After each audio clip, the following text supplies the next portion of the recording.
Kali ini kita akan membahas mengenai IFS. Tujuan dari IFS adalah tes beberapa kondisi kembali ke true utama.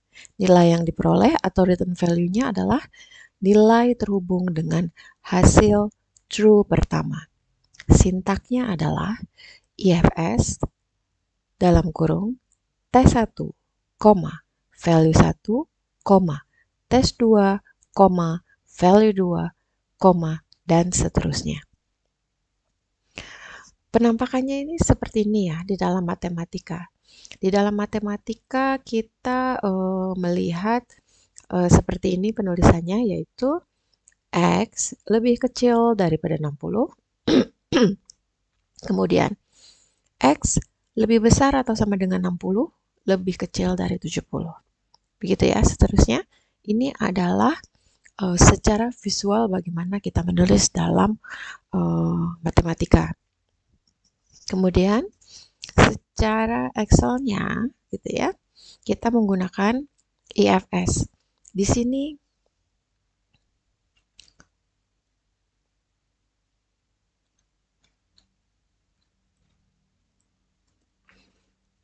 akan terlihat seperti ini.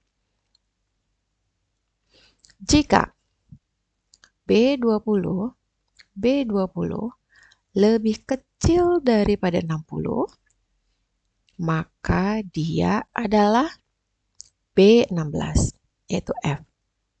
Kemudian, jika lebih kecil dari 70, maka dia D.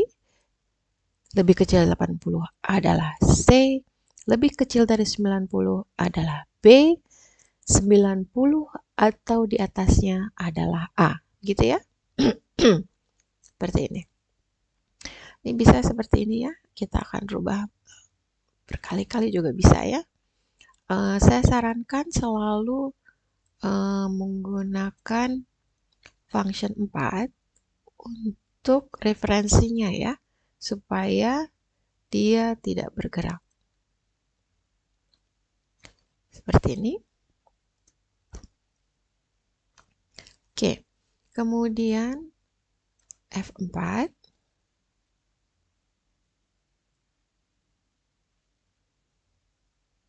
Oke, F4.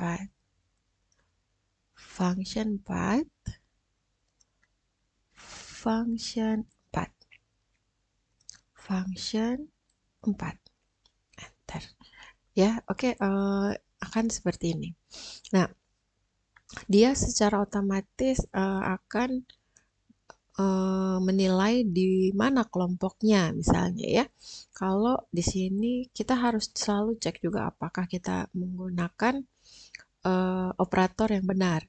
Misalnya di sini kita coba ya, di bawah 60 ya. 50 adalah kelompok F. Kemudian 60 termasuk kelompok D. Kenapa termasuk kelompok D? Karena di situ batasnya adalah hanya 60 di sini ya. Batasnya adalah 60 ke bawah. Berarti 60 tidak termasuk. Perhatikan itu not equal to ya. Oke. Kalau saya tulis 60,1 nggak masuk juga.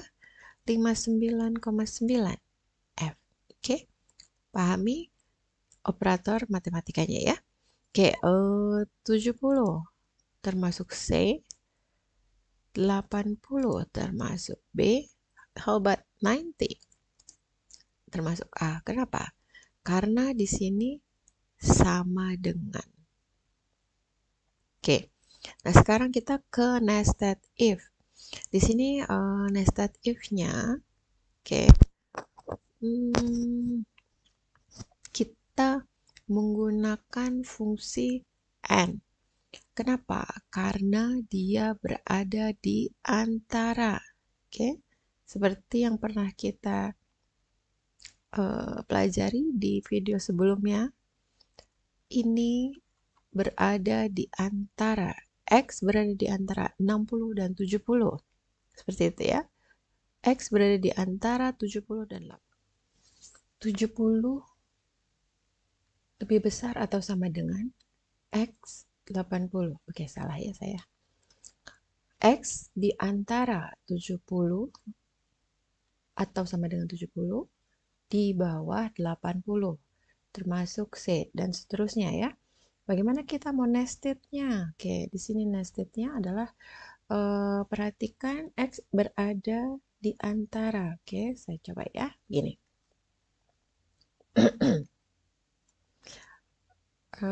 Perhatikan cara kita akan nested-nya ya. Saya biasanya akan memulai pakai yang paling depan deh ya. Oke. Misalnya if jika X-nya berada di antara. Oke, kita mau dari yang ini dulu ya. Oke, kita akan menggunakan fungsi AND karena dia within. Di situ 90 lebih besar atau sama dengan, ya, sama dengan. Perhatikan saya mau di sini ya. Di sini.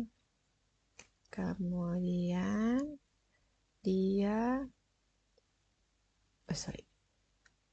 Ke sini ya. Oke. Kemudian ini di bawah 90 ya. Kemudian jika tidak benar, kenapa jika benar adalah B, jika tidak benar saya taruh mana ya? Jika tidak benar saya taruh F saja ya. Oke. Oke. Kalau dia tidak benar F. Di sini 90 di bawah 90 enggak ya? Kalau saya tulis 83 dia betul di B. Kalau saya tulis 82 dia tetap di B. Oke. Oke, kemudian saya mau F4. F4. Kemudian F4 dan F4. Oke. Saya mau nested ke selanjutnya. Oke. Highlight kecuali sama dengan. Kemudian highlight false-nya, nilai false-nya. Kenapa saya mau highlight false-nya? Karena kalau benar, dia tetap akan menggunakan B13, yaitu si B. Kalau tidak benar, kan belum tentu F, ya kan? Tapi saya buang ke F nih. Sekarang saya mau buang ke C. Oke, saya mau buang ke C yang ini ya. Saya rubah, saya tambah satu lagi di bawahnya. C akan seperti ini. Enter. Oke, sekarang saya mau ganti. Kalau rumusnya benar, dia akan tetap benar. Oke, 82 tetap di B, 72 di C. Oke, bukan 80, bukan 70, 65 ada di mana? Ada di F. Oke, dia masih dibuang ke F ya. Oke, sekarang saya mau nested lagi. Perhatikan sampai tutup kurung yang ya, oke ya, tutup kurungnya seperti ini ya. Ini warna merah, ini warna merah, tutup kurungnya. Oke, kita highlight full sampai if. Kemudian kita akan buang ke else-nya lagi. Oke, kita akan buang ke else, highlight else. Kemudian saya mau turunin lagi sampai ke D. 15, 15, 15. Oke, enter. Udah, betul ya? 65 ada di D. Oke, sekarang mau yang di bawahnya lagi. 55 itu harus di F. Oke, terjadi ya. Pokoknya kalau bukan B, bukan C, bukan D, pasti F. Oke, tapi jangan lupa, masih ada A nih. Nah, si A-nya mau ditaruh di mana? Taruh di belakang. Nah, si A mau ditaruh di mana? Ya kan? Oke, A-nya mau ditaruh di... Oke, kita taruh di ujung lagi aja ya. Taruh di ujung sini. Atau mau diketik saja? Ketik saja yuk. Oke, ketiknya ada di sini ya. Oke, kita akan ketik if ini B20 lebih besar atau sama dengan 90. Oke. Kemudian F4. Kalau dia lebih besar dari 90, maka dia A. Kalau tidak A gitu kan, maka dia F. Oke. Function 4 F4 lagi. Enter. Do you want to accept this correction? Karena saya kurung 1. Oke ya. Dia adalah F. Kalau dia 90, dia adalah A. Oke. Supaya sama ya, saya ganti nih. 90, 90, 80, 70. Oke, sama semua. Oke. Jadi kalau dia 120, dia A.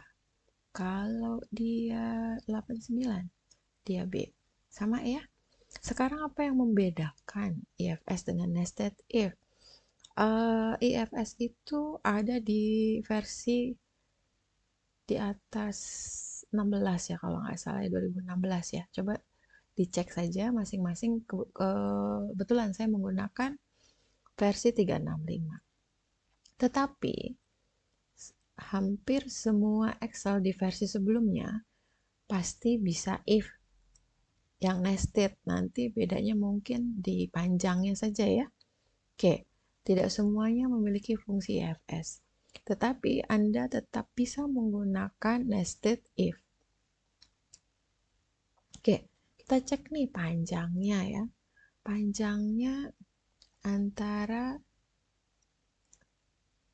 nested dengan IFS. Di sini IFS adalah di C20 ya. Di C20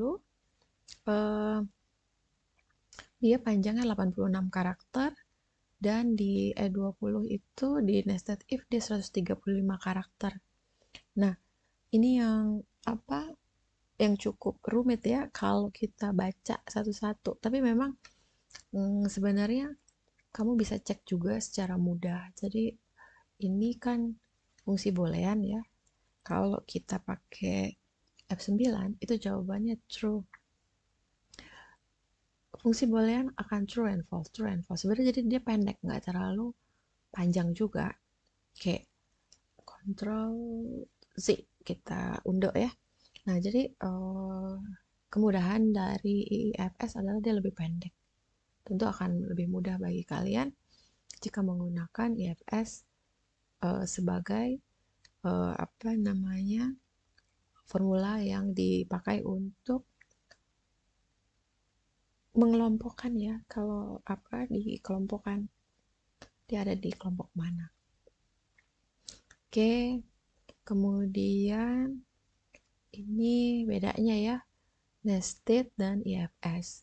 Dimana nested itu sama di if biasa ya, if single if logical test, value if true, value if false. Nah tadi kan saya highlight selalu yang di false. Kemudian di ujung akhir saya menggunakan versi lengkapnya yaitu if logical test, value if true, dan value if false. Jadi ini at the end. Sedangkan IFS seperti ini tadi as a simple like this. Oke, di sini terlihat jadi value if true, value if true, value if true seperti itu ya. Jadi seperti ini value apa booleannya yang saya beri garis itu adalah fungsi boolean. Kemudian yang saya lingkari ini adalah nilai dari benar, nilai dari benar, nilai dari benar, nilai dari benar. Oke, sini at the end-nya nanti nilai dari di sini nilai dari benar adalah lingkaran merah ya. Kemudian false, karena ini statement terakhir. Jadi statement terakhir itu logical test, value if true, value if false. Jadi this is the false one. Ya, perhatikan di sini ada 3 koma di dalam kurung. Kalau ini kan kurungnya seperti ini ya. Ya, masih ada berapa? Ada komanya, ada 1, 2. Jadi statement ini masih true and true. Jadi ini false-nya adalah yang merahnya ini. Kemudian si merah sebagai statement terakhir berisi kelengkapan. Jadi value if true ada lebih 12, statement true-nya adalah ini. Kemudian value if false. Jadi kalau benar ini ada di A, kalau benar di B, kalau benar di C, kalau benar di D, kalau tidak benar ya di ujung akhir. Jadi dia bukan A, bukan B, bukan C, bukan D. Apa dong? F ya tadi. Seperti itu ya. Ini F. Jadi bukan A, bukan B, bukan C, bukan D, bukan keempatnya ini. Maka dia pilihan terakhir adalah F. Sisanya gitu kan. Nah, if menggunakan boolean. Terus kita bisa menggunakan logika boolean di mana lagi? Misalnya bonus diberikan sebanyak 200 jika penjualan melebihi 10.000. Penjualan 11.000, 10.000, 13.000, bonusnya 200. Kenapa? Bagaimana caranya? Nah, di sini formulanya adalah nggak menggunakan if ya. Tapi ini sama. Jadi ini adalah boolean value ya di sini ya. D52. Jika D52 lebih besar dari 10.000, maka kalikan 100. Perhatikan tadi itu kalau kita cek, oke, highlight, kemudian function 9, dia nilainya adalah true. Seperti di video sebelumnya, true itu bernilai 1. Oke, Ctrl Z. 1 kali 200 sama dengan 200. Jadi kalau benar, kaliin 200. Apa ya? Di video sebelumnya gimana?